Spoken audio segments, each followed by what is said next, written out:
around my story. I am addicted to food. I suffer a lot. I need help. I've tried to give up, but I fail every time. Hamburgers. Who can give up eating hamburgers, especially with barbecue sauce? I didn't mind this kind of addiction, but I'm getting ahead of myself. Let me begin by introducing myself. I am Patricia, 15 years old, living with my parents and my brother. I lead a quiet life. No interests, no hobbies, except for eating, that is. Food is my faithful friend. It never leaves me. It is my partner, my soulmate. But having food as your soulmate has insidious side effects. A dark side, if you will. It denies me a healthy life, robs me of the energy to play, and causes me to sleep excessively. I would much rather stay at home with a bag of potato chips than go out and exercise. My soulmate ultimately betrayed me, though, last Thanksgiving at my granny's home. She lives in a state nearby. Granny was a clever doctor and an excellent cook at that. She could conjure up something really delicious. On that day, she had prepared barbecue turkey with nuts and other secret recipe ingredients. The taste was so great, as if it had descended from heaven itself. I felt like I was fighting a food war, and I had to win at all costs. I ate and ate and ate. I don't know why, but I just couldn't control myself. I attacked that turkey like it was the last on the planet. But every culinary war with a worthy adversary, such as the barbecued turkey, has its own unique type of casualties. Suddenly, I found myself unable to breathe. I fell to my knees and passed out. The turkey had won. I woke up later in the hospital, though, still clinging to an unfinished turkey leg. The doctor told me that I was gaining way too much weight. He said that I should be put on a diet. Diet? Man, how I hated that word. It hung over my head like the sword of Damocles. It meant depriving me of my passion, my reason for living. I considered eating vegetables in small amounts to be the worst form of cruel and unusual punishment, the worst form of torture imaginable. Imagine thinking of a wonderful, greasy, cheese-laden pizza with all the toppings and then suddenly opening your eyes to find a healthy green salad bowl. But I had reached a turning point in life.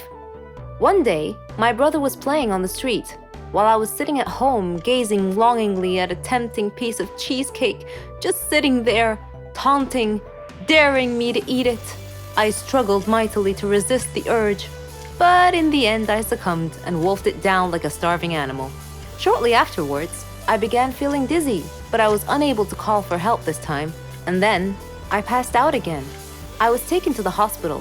While lying in the hospital bed, half conscious, I overheard the doctor say to someone, "She needs to stop eating or it will be the death of her." I thought to myself, whoa, death? So I made up my mind right then, right there. I resolved to fight a new war, a war against my appetite.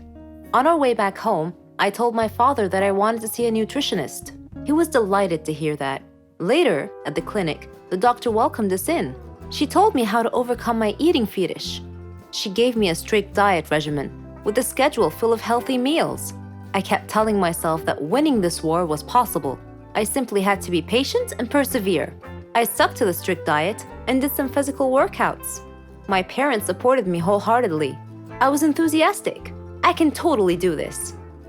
A week passed quickly, and I eagerly visited the doctor to receive some good news. When the doctor weighed me and told me that my weight hadn't changed at all, I was crestfallen. She looked at me and asked me, how was this possible? I told her I didn't know, because I was following her diet thoroughly, though it did require a tremendous effort on my part. Another week passed, and again I went to the doctor. The results were the same. She said to me, "Patricia, are you sure you're following the diet I prescribed for you?" I said yes. She sat there wondering. Then she told me with a puzzled look on her face, "It's odd, but your weight is increasing, not decreasing." This unexpected piece of news mystified me. Another week passed. No change. The doctor was nonplussed. I returned home with a dejected look on my face. My father asked me what was wrong. And when I told him, he laughed. Do you believe that? My father actually laughed at my predicament. I was furious. He gestured an apology with his hand and then told me that it was my own fault. I was puzzled. What are you talking about? He told me that I had been sleepwalking to the refrigerator every night, and eating everything in sight. I was taken aback. I couldn't believe it. "Stop acting like you didn't know it," he said. "You must have been awake." I replied, "No, Father, I'm not acting. I was truly unaware that I've been sleepwalking and eating in my sleep." But now that we've finally solved the mystery of the increasing weight, we returned to the doctor with this new information and told her the situation. She laughed and told me that my discipline had denied my body the food it craved, but my brain had refused to cooperate and had overridden my will by urging me to eat in a subconscious state. She told me not to worry, though, that she could treat that. Armed with this knowledge and her support, and the support of my family, I felt that I could finally win this war. I am Brenda's child, or at least I was, because my grandmother had died and my mother at some point in her life felt that drugs would be beneficial to her. I was put into foster care at the age of 2 and adopted at the age of 7. I have no real memory of Brenda, just her name and the last time I saw her. I was 7, and I had gone to a foster care agency for a visit. She brought me some strawberry candy. I remember my adoptive mother telling me to say thank you, and I did. Then Brenda got up and told me she would see me again. I went back to the agency a month later for a visit, and she never showed up. My mother was gone, and I was no longer her child. I was fully aware of being adopted because my adoptive parents, who I've lived with for the past 4 years, asked me how I would feel being their child, and I said I had no problem with it. So they adopted me and my biological sister at the same time. I can remember that when I got adopted, I was happy, but at the same time sad. I was happy because I had a family, a nice warm bed to sleep in every night, plenty of food to eat, and a place to run around. I was sad because I never got to say goodbye to Brenda, and the last time I saw her, I didn't take in what she looked like. I was sad because she never showed up to me again. She had lied when she said that she would. I'm not sure why I never saw Brenda again, but for years I looked at myself as an intrusion. I figured she didn't want to see me anymore because I needed things, and that would get in the way of her buying her drugs.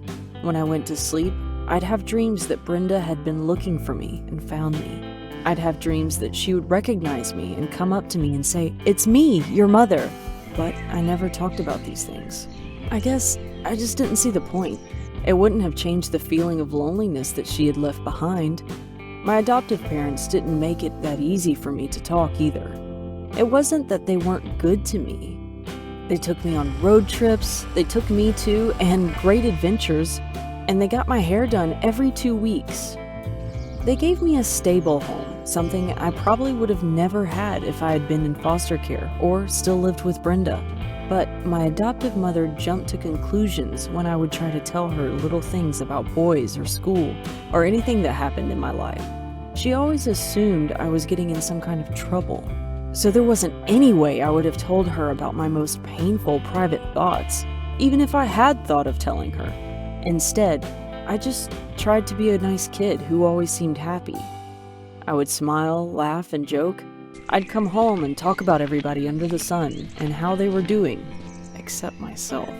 I didn't want my adoptive parents to feel as if I wasn't appreciative or that I didn't love them, so I tried to act as if everything was good. When you're adopted, you feel like your adoptive parents at one point or another are going to expect you to be grateful. You imagine they're thinking, "We could have left you in foster care." And I was grateful, but there was still a part of me that was angry at having to be grateful for just being their child. There was a part of me that didn't trust their love. A part that said, "What makes you love me when my real mother didn't love me? What's so real about your love?" When I was angry, I expressed my pain by either writing or acting out, or sometimes both. At school, I had a quick temper. I got into physical fights and cursed people out. I ran away from home a lot, more times than I can count. My family couldn't understand why I acted the way I did, and neither could I. I just knew that I felt bad. If I was out in the street and the thought of her would enter my mind, I would turn my head and find something to distract me. If I was at home, I would get up and grab a book or watch television. But even while I blocked her out, the hurt continued. and my behavior got worse and worse. I spoke whatever was on my mind and cared very little about how people were feeling. My most common response to anything anybody said to me was, "Whatever." I was rude, rebellious, and the smallest things ticked me off. I had a non-caring attitude, and the worse I got, the more frustrated and angry my parents got. By the time I was 12 or 13, my mother and I weren't really getting along. She often beat me, and a couple of times she could have seriously hurt me. Whenever I got on my mother's nerves, she would tell me, "I don't care who you go and tell that I punished you. If they want you, they could have you because I am tired of you." Or she'd say, "I never had this problem with my sons. Why couldn't you be like them?" I felt like my mother didn't want me, even though she had adopted me.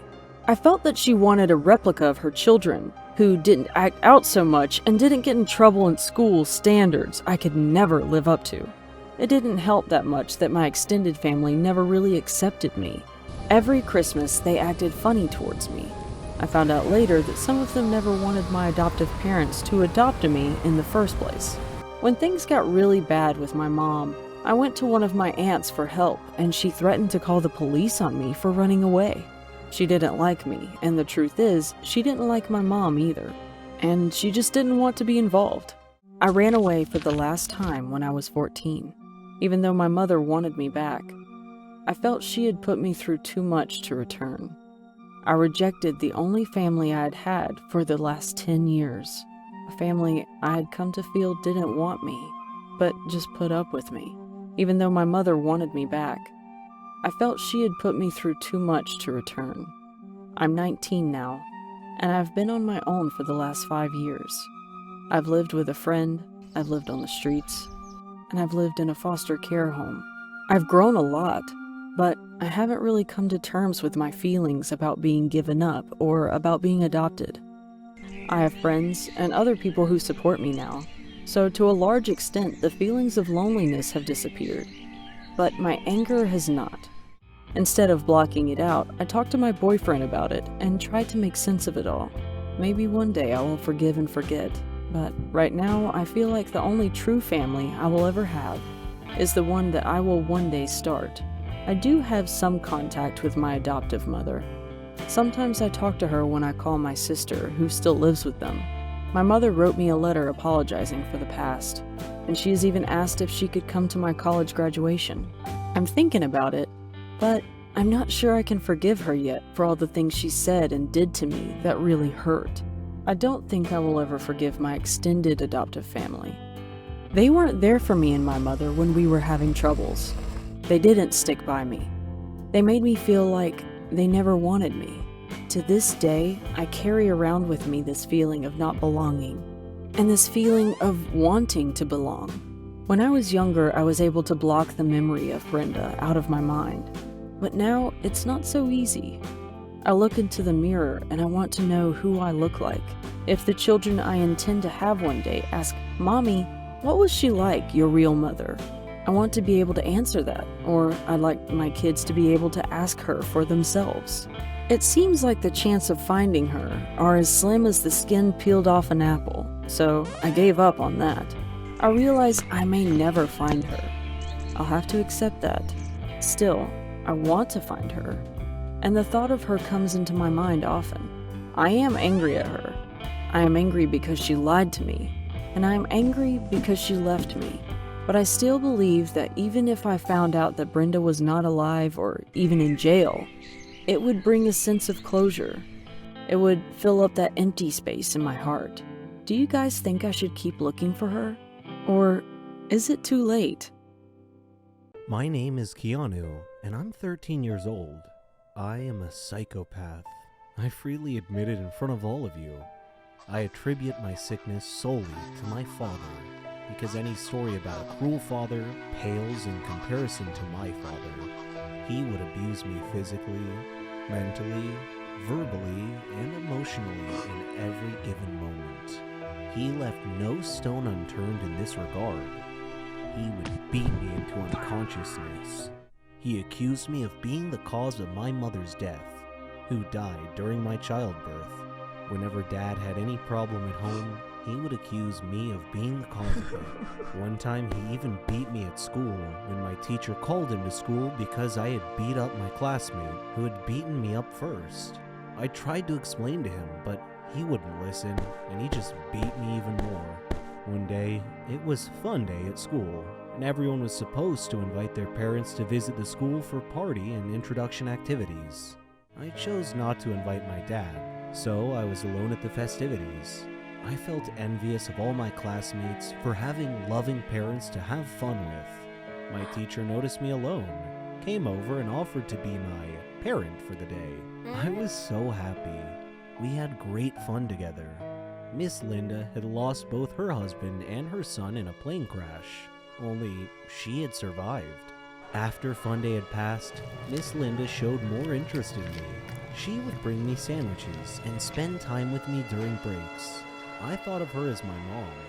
When I succeeded in my final exams, she hugged me with tears of joy.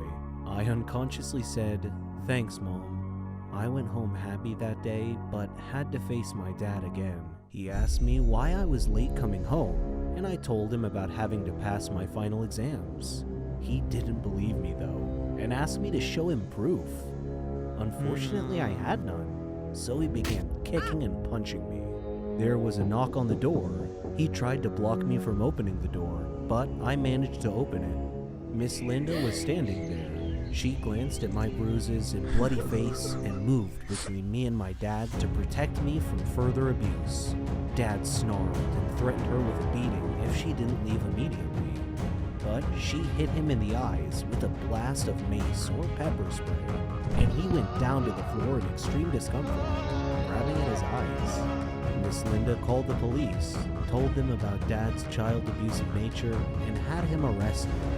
Now I live with Miss Linda as my new mom. Dad is in prison, where I hope he stays till he dies or rots. Either outcome is okay with me. This time, you get to know the truth about the haunted piano. I left. I went to work. Then I came home and went to bed.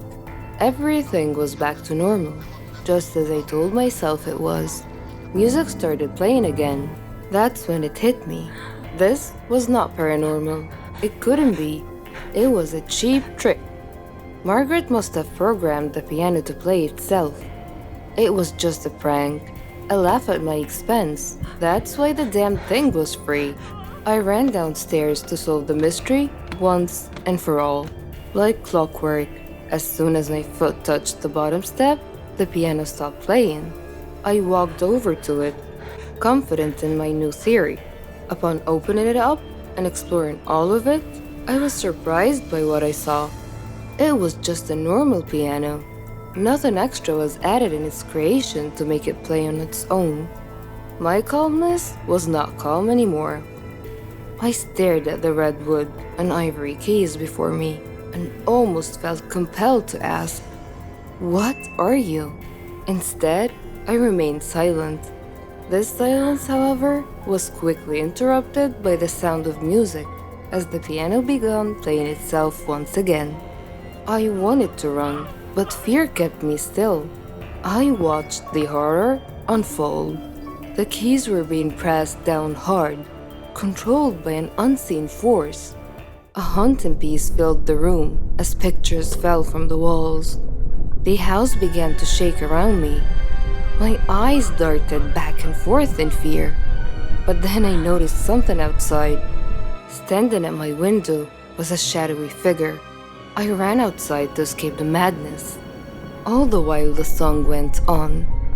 The house continued to shake behind me. The dark figure was nowhere to be seen.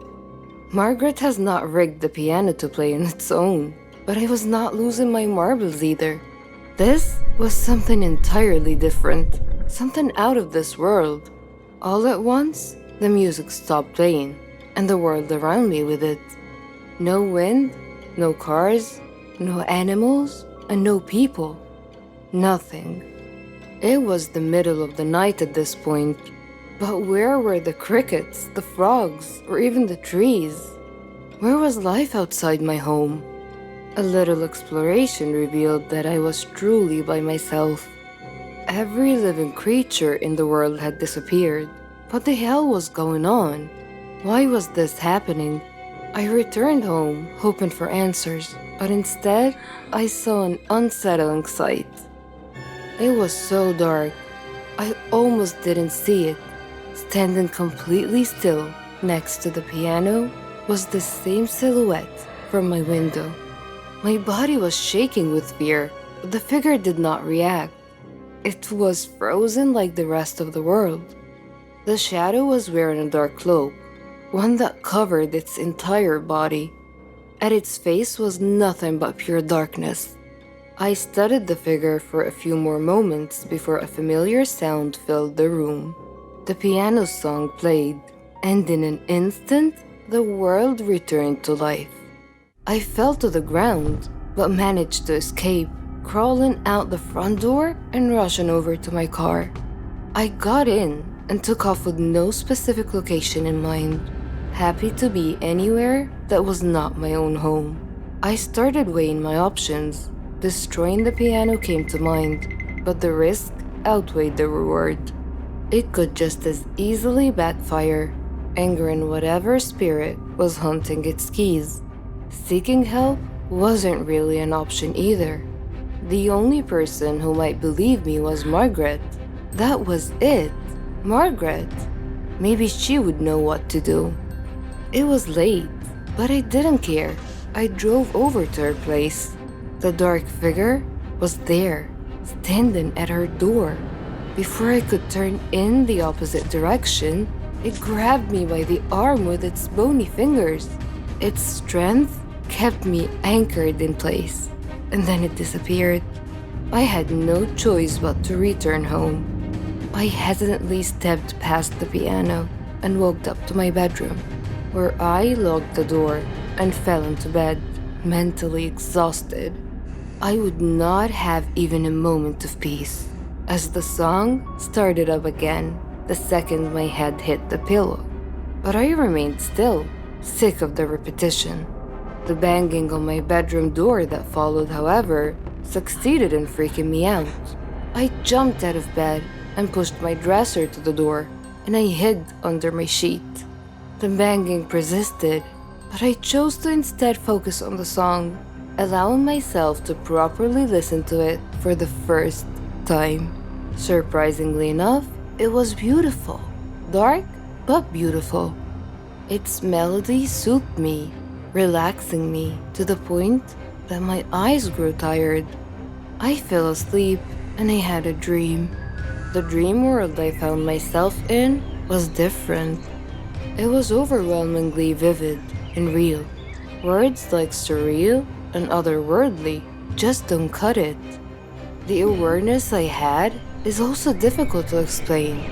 I was completely aware of my surroundings in the sense that I could feel everything about them. I know that doesn't make much sense, but it's the only description I have to offer.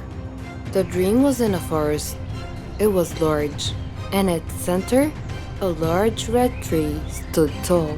Every fiber of my being knew where I was. This was the blood tree, the precursor to my piano. As I admired the beauty of the blood tree, a person stepped out from behind. He did not speak. He simply pointed at the tree. This is when the piano leaked into my dream. The song played as glowing lines ran up and down the tree's bark. The man put his hand to the wood, motioning for me to do the same, and I did. It was an incredible sensation. My eyes were filled with visions, a glimpse into the blood tree's past. Its bark wasn't always red. Native habitats came up to the tree every year. They would slice their hands open and place them on the tree's trunk. Their blood then dripped to its base, representing the lifelines of their people. It also signified becoming one with nature, feeding the tree life from within. It was the anchor that kept their community together.